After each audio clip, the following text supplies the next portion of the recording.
السلام علیکم سامعین، 4 جمادی الاخری اور 18 دسمبر ہے۔ خبر کا عنوان ہے جامعہ للبنات الصالحات مانک مئو میں ترمذی اور مشکات شریف کی تکمیل۔ یہ جو ویڈیو کلپ آپ نے دیکھی ہے، یہ دراصل جامعہ مظاہر العلوم سہارنپور کے استاد حدیث و تفسیر مولانا ساجد حسن دامت برکاتہم ہیں، جو مسلم بچوں کی ارتداد کی بات کہہ کر رو پڑے جب ان کے بیان میں مسلم بچوں کے ایمان اور ارتداد کا مسئلہ آیا تو بے ساختہ حضرت والا کی آنکھوں سے آنسو نکل آئے۔ یہ اسی وقت کی ویڈیو کلپ ہے۔ مولانا کا ایک آڈیو بیان میں آخر میں پیش کروں گا، پہلے میں آپ کو خبر سنا دیتا ہوں۔ جامعہ للبنات الصالحات مانک مئو میں ترمذی اور مشکات شریف کی تکمیل، اسی عنوان سے یہاں ایک پروگرام ہوا ہے جس کی صدارت مولانا ساجد حسن نے کی ہے۔ یہاں جامعہ کی عربی چہارم کی طالبہ ارم بنت خلیل نے تلاوت اور علیشہ نے نعت کلام پیش کیا ہے، پھر مولانا کا بیان ہوا ہے اور دعا ہوئی ہے۔ خبر کے لیے وہیں سے جامعہ کے استاد حدیث مولانا محمد طیب مظاہری ہمارے رابطے میں ہیں۔ اب آپ مولانا کا بیان سنیں۔ ان رسول اللہ صلی اللہ علیہ وسلم قال ان اللہ تجاوز عن امتی الخطأ والنسیان وما استکرہوا علیہ۔ یہ آخری دو عزیز طالبات، یہ آخری دو حدیثیں ہیں مشکات شریف کی۔ مشکات شریف ختم ہو رہی ہے،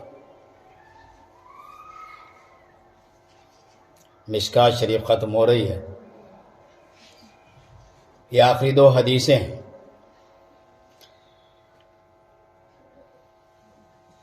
ابن عباس والی حدیث مصنف علیہ الرحمہ اس لیے آخر میں لائے کہ انہوں نے پوری کتابیں یہ حدیثیں جمع کی ہیں۔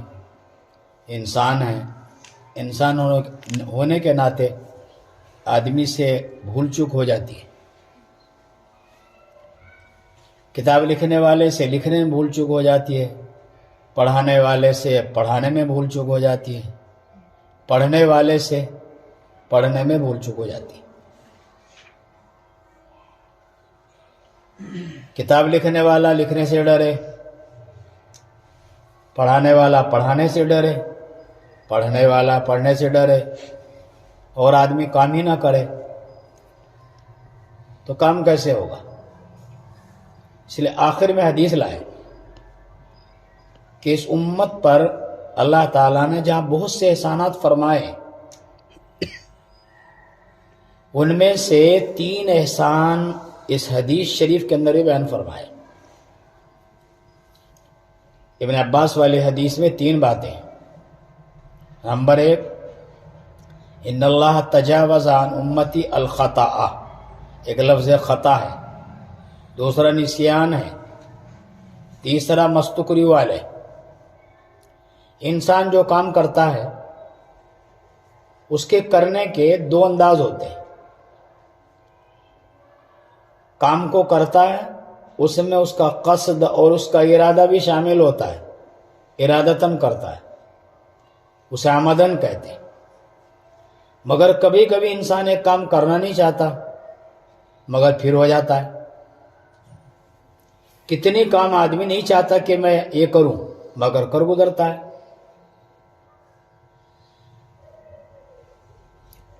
ان میں سے ایک خطا ہے اور ایک نسیان ہے۔ کیا فرق ہے خطا میں اور کسے کہتے ہیں نسیان؟ احکام شریعت 2 طرح کے ہیں۔ بعض امور ممنوعہ کہلاتے ہیں، شریعت نے جن کا کرنا منع کر رکھا ہے۔ خطا کا تعلق امور ممنوعہ سے ہے۔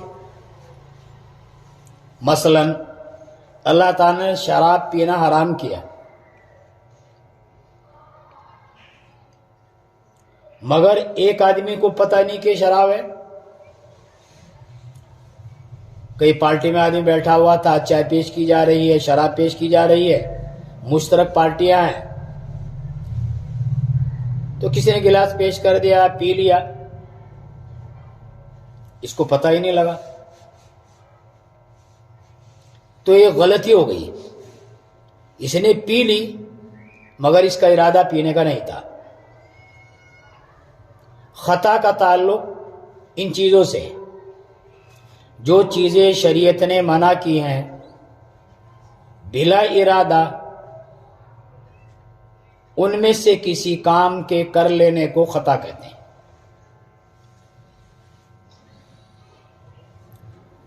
جو کام خطاً آدمی کرتا ہے اس کی پھر دو قسمیں، دو صورتیں۔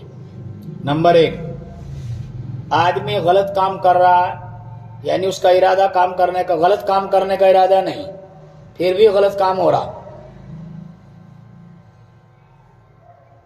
اس کی دو صورتیں۔ نمبر ایک، اس میں صرف اللہ کا حق ضائع ہوتا ہے۔ اللہ کا حق یہ ہے کہ اللہ نے جو کہا ہے وہ کام کرے آدمی، اور اللہ نے کرنے کی اجازت نہیں دی پھر بھی کر رہا ہے تو اللہ کا حق ضائع کیا اس نے۔ تو خطاً جو کام کیا، شراب سے منع کیا اللہ نے، شراب نہیں پینا، تو اللہ کا حق ہے کہ آدمی شراب نہ پیے، مگر پھر بھی پی لی تو اللہ کا حق ضائع ہوا۔ اس آدمی کو گناہ ملنا چاہیے اور یہ گنہگار ہونا چاہیے، مگر حضور صلی اللہ علیہ وسلم کی برکت سے اللہ نے اس کو معاف فرما دیا۔ پھر اسے پتہ لگا، نشہ چڑھ گیا، پتہ لگا بھئی یہ تو غلط کام مجھ سے ہو گیا، اسے شرمندگی ہو رہی ہے، اللہ تعالیٰ نے اس غلطی کو معاف فرما دیا۔ یہ نبی کریم صلی اللہ علیہ وسلم کے تو فعل سے ہوا ہے، سابقہ امتوں میں ایسا نہیں تھا۔ کتنا بڑا احسان ہے مولا کا کہ حضور کی برکت سے جو کام خطاً سرزد ہوا اس کو معاف کر دیا۔ نمبر دو، اللہ کا حق بھی ضائع ہوا اور بندے کا حق بھی ضائع ہو گیا۔ ایسا کام کیا کہ اس کو کرنا جائز نہیں تھا، اور اس کے ساتھ ساتھ بندے کا حق بھی ضائع کر دیا، تو اللہ اپنا حق تو معاف کر دیں گے۔ مثلا شکار پر گولی چلا رہا تھا، کسی مومن کو جا کر لگ گئی، تو اس کا ارادہ مومن کو مارنے کا نہیں تھا، اللہ نے منع کیا کہ مومن کو نہیں مارنا، پھر بھی مار دیا، خطاً گولی لگ گئی، اللہ نے اپنا حق معاف کر دیا، کہا میں تو کچھ نہیں کہوں گا۔ مگر بندے کا حق تھا، اس کی دیت دینی پڑے گی۔ تو خطا کا تعلق امور ممنوعہ سے ہے، شریعت نے جن کاموں کو منع کیا پھر بھی آدمی ان کو کر لے تو اللہ نے حضور کی برکت سے ان کو معاف کر دیا۔ دوسرا لفظ نسیان ہے، نسیان کے معنی بھول چوک ہے۔ شریعت کے دوسرے احکام امور مشروعہ کہلاتے ہیں، امور مشروعہ یعنی ان کو کرنا ہی کرنا ہے۔ نسیان کا تعلق امور مشروعہ سے، مثلا اللہ تعالیٰ نے نماز پڑھنے کا حکم دیا، صلاۃ مشروع ہے، مگر نماز میں کبھی کبھی آدمی کو بھول بھی ہو جاتی ہے۔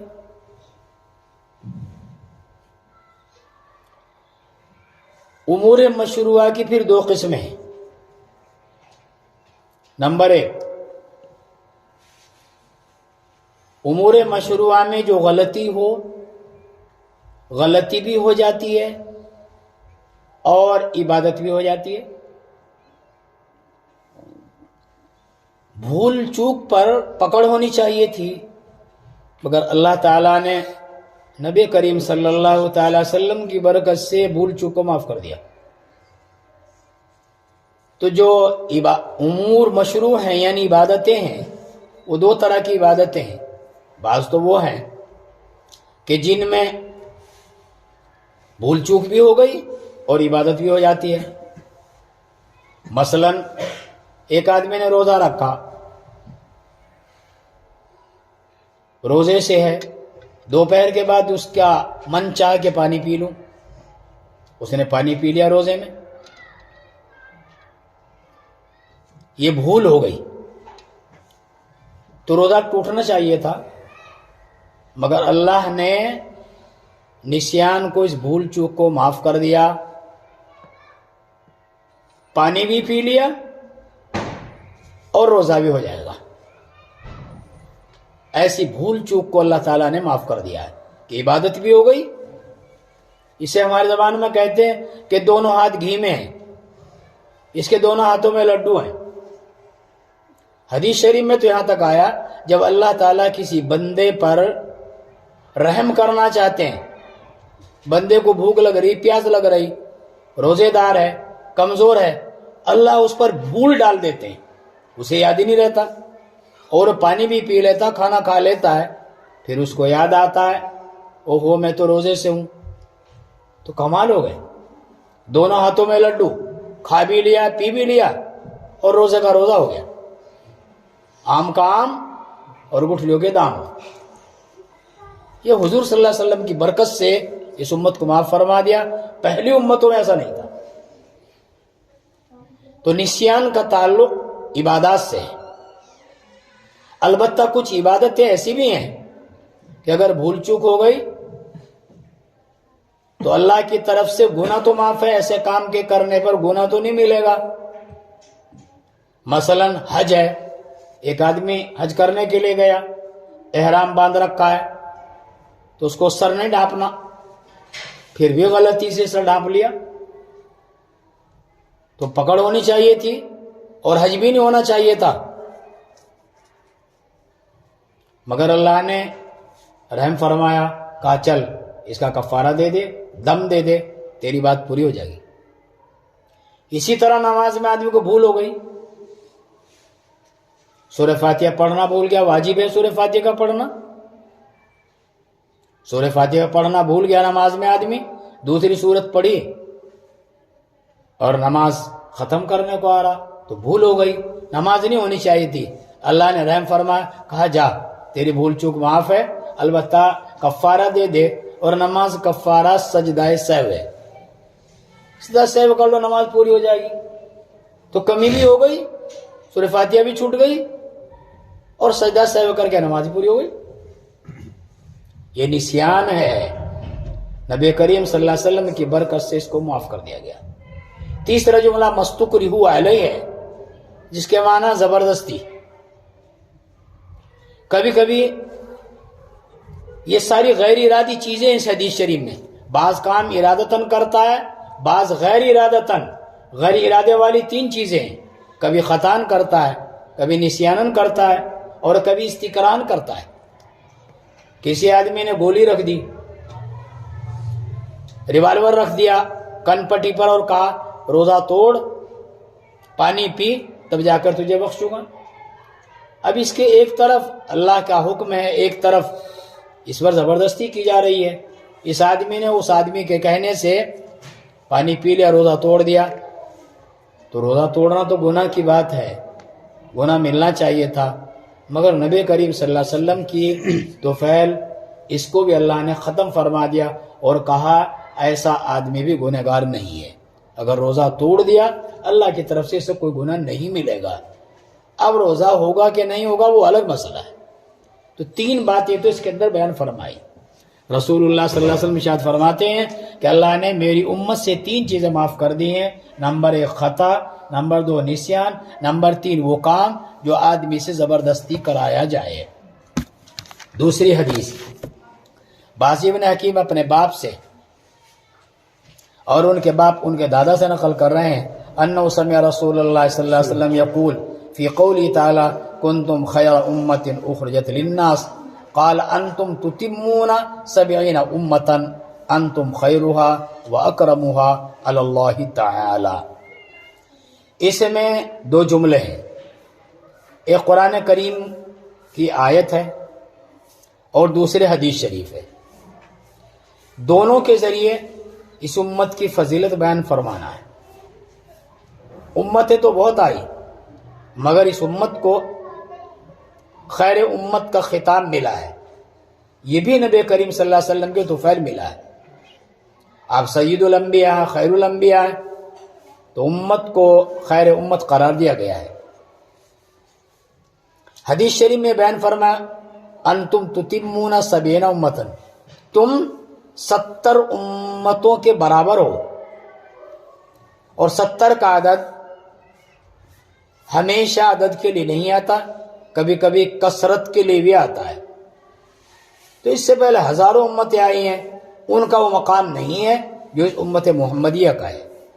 ہماری اپنی زبان میں بولتے ہیں، آپ 70 بار بھی مجھے کہو گے میں یہ کام نہیں کروں گا، تو 70 سے 70 مراد نہیں ہوتا، مطلب یہ ہوتا کتنی بھی بار کہہ لو میں یہ کام نہیں کروں گا۔ انتم خیرھا واکرمھا، خیر اور برکت کے لحاظ سے بھی یہ امت سب سے بہتر امت ہے، اور اکرام اور اعزاز کے اعتبار سے بھی یہ امت سب سے بہترین امت ہے۔ رواہ الترمذی وابن ماجہ والدارمی، یہ روایت 3 جگہ پر ہے، اور ترمذی نے اس حدیث شریف کو حسن قرار دیا ہے۔ قال مؤلف الکتاب، اس کتاب کا لکھنے والا کہتا ہے قد شکر اللہ سعیہ واتم علیہ نعمتہ، اللہ اس کی اس کوشش کو قدردانی نصیب فرمائے اور ان پر اپنی نعمتوں کی بوچھار کرے، اپنی نعمتوں سے نوازے۔ قد وقال فراغ، اس کے لکھنے سے فارغ ہوا اور حدیث شریف کے جمع کرنے سے مجھے فراغت ملی جمعے کے دن 1 رمضان سن 737 ہجری میں، اللہ کے حمد اور اس کے توفیق سے، والحمدللہ رب العالمین، والصلاۃ والسلام علی رسول محمد وآلہ وصحبہ اجمعین۔ اللہ تعالی ہماری طرف سے مصنف کو بہترین بدلہ نصیب فرمائے، اور اس کتاب کے پڑھانے والے کے لیے ذخیرہ آخرت بنائے، اور جنہوں نے پڑھانے کا انتظام کیا، قاری یاس صاحب اور ان کی اہلیہ جو ہمارے استاد محترم کی صاحبزادی ہے، ہمارے استاد محترم حضرت مولانا قاری جمشید علی صاحب کو بھی اللہ تعالی